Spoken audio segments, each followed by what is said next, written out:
Hello, it's Katrina from the Sewing Studio. I've got a great tutorial for you today. Now you may remember me making a quilt in my sewing room at home. So if you've been subscribing to our channel for a while, you may well remember this. So I've actually finished that quilt, and today I'm going to show you it for two reasons. One, to prove that I've finished it, and two, because I absolutely love this block. And I've got another example of the quilt on the wall behind me.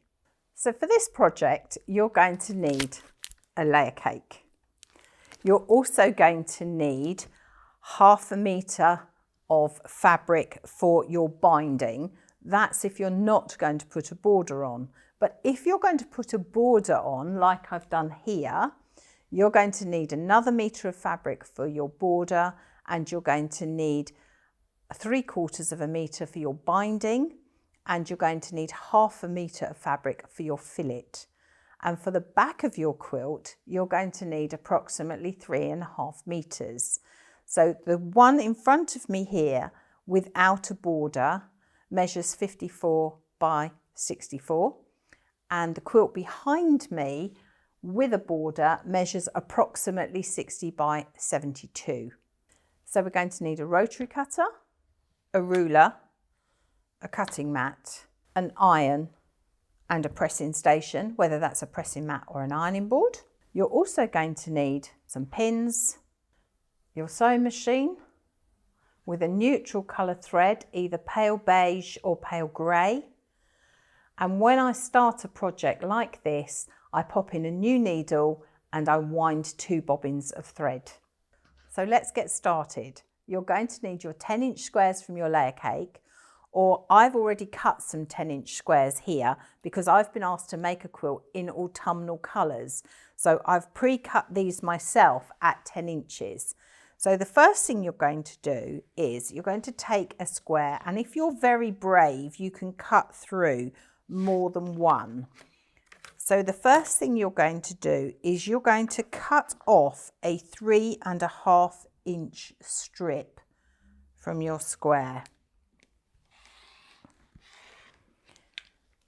and you're going to repeat that until you have a pile of 3.5 and 6.5, and then I'm going to show you how we put these together. So I'm just going to cut a few of these to start with.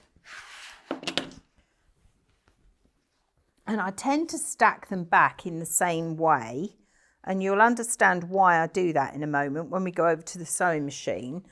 So I'm probably going to try and cut a few together just for speed. What I'm going to do is I'm going to go back to the iron for a minute and I'm going to press them because it makes it easier for cutting if we've got them all pressed together.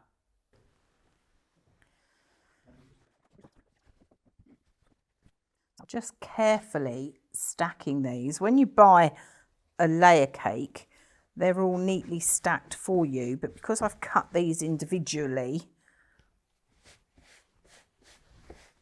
just making sure that I've got a big stack all lined up, and then I can cut through a few together.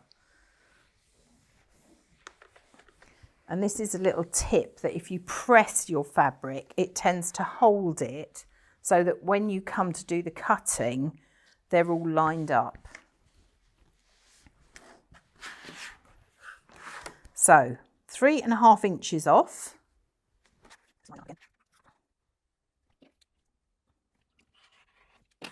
2 piles like that. So now we're going to go to the sewing machine.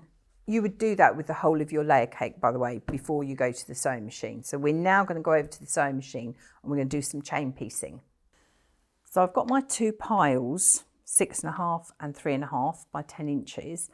And what I do to mix up colour is I flip one pile over, and then I take that one from the bottom and I take this one from the top.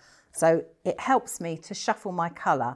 And when you're doing this with a whole layer cake, it makes it easier for you to mix up the colours. So you would have your whole layer cake cut at this point.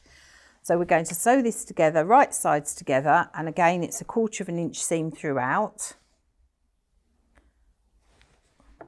Just going to line it up.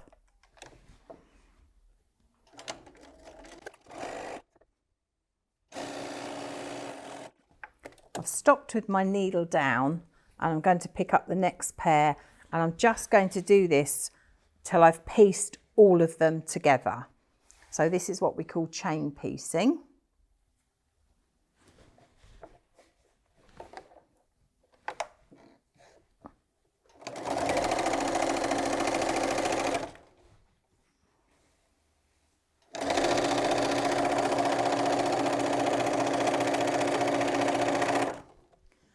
And if you come across 2 colours and you think, oh, actually, I'm not very keen on those 2 together, then I might just move that one back to the bottom of the pile and think, yes, I quite like those 2 together.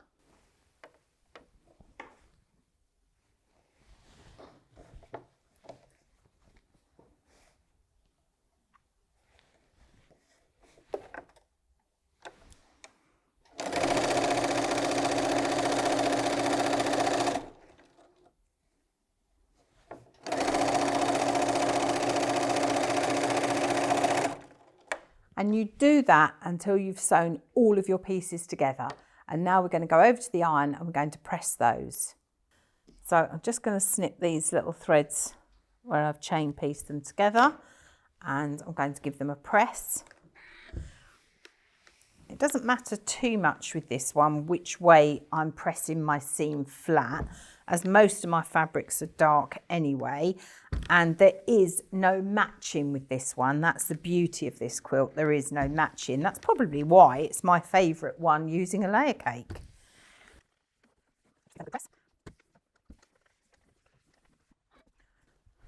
So you've now got your whole layer cake where your pieces look like this. They're joined together. So you've got 2 different colours. I've got some more here that I've already done. And then what you're going to do is you are going to cut this in half. So this is your 10-inch length here, and you're going to cut it in half. So you're going to cut it at 5 inches. And it's really important that you cut it this way round. So you cut up through your 2 colours like that. And then what you do is you do all of them. So I'll cut another few to show you what I mean. So line that up. So that's 5 inches. And it's straight up the middle.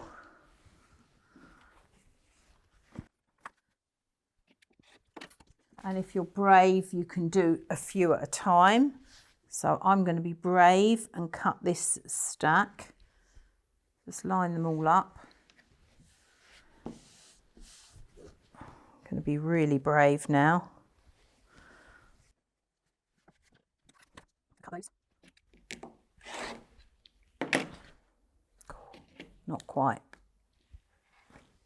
And the trick there is if you haven't gone through everything, don't move your hand that's keeping the pressure on the ruler. Just go back through where you haven't quite cut. So I'm going to put those into 2 piles, and I'm going to go back over to the sewing machine again. So I've got my 2 piles where I've cut them in half, and I'm going to do the same again. I'm going to turn one pile over so I can shuffle my colours, and I'm going to take this one and I'm going to sew it to this one. But what I need to do is I need to turn this around, because what we need to end up with is our smaller blocks in opposite corners. Let me just show you that on this one. See if you can see that on this camera. So I've got the smaller block there and the smaller block on the opposite side there. So these are going to be sewn together. These are going to be sewn together like this. So opposite sides. And if you've got 2 seams that match up, you know you've done it wrong. So that's the beauty of this, there's no matching. So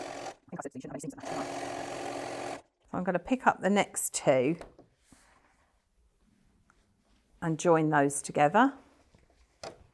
Not forgetting to turn it the opposite way so that the two smaller pieces are at opposite ends. Now, if you get two that you don't like, so I don't like the fact that I've got spots in that one and that one, I'm just going to move that out the way and pick up another one. So I'm going to pick up this one instead. So it's just about shuffling them until they are how you want them and the colour is mixed how you want them. And you do this with your whole stack. You would sew them all together until all of your squares are joined back together again.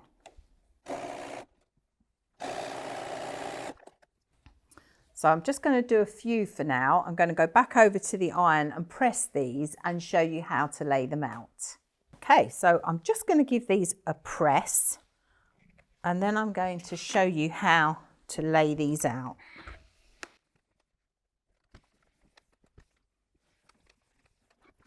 So this is what your completed block looks like. And as I said earlier, you need to make sure your two small pieces are at opposite corners. And you lay your blocks out with one going horizontally. When I say horizontally, I'm talking about this block here. And then the next one will go vertically like that. And then the next one is going to go horizontally like that. So if you look at the quilt behind me, you can see how that's laid out. And this row would then start with the block going vertically, horizontally, and so on until you've laid them all out. I'm now going to show you the quilt that I made originally on the first tutorial, and I'm just going to talk you through how that was finished and quilted. So with this quilt, I decided not to put a border on it because I just thought it had got so much colour going on. I didn't really want to add a border because sometimes if you put a border of a strong colour, say this teal colour, it makes the whole quilt look as if it's got more of that colour in. So I decided against a border, and I've hand quilted this, which is very rare for me. I don't do a lot of hand quilting. And what I did was I drew around some plates, random size plates. So there's a dinner plate there, a tea plate there. And I drew it on with a pen that you can later iron off. And I just did some hand stitching around. And I thought it was quite nice doing a circular design going over squares.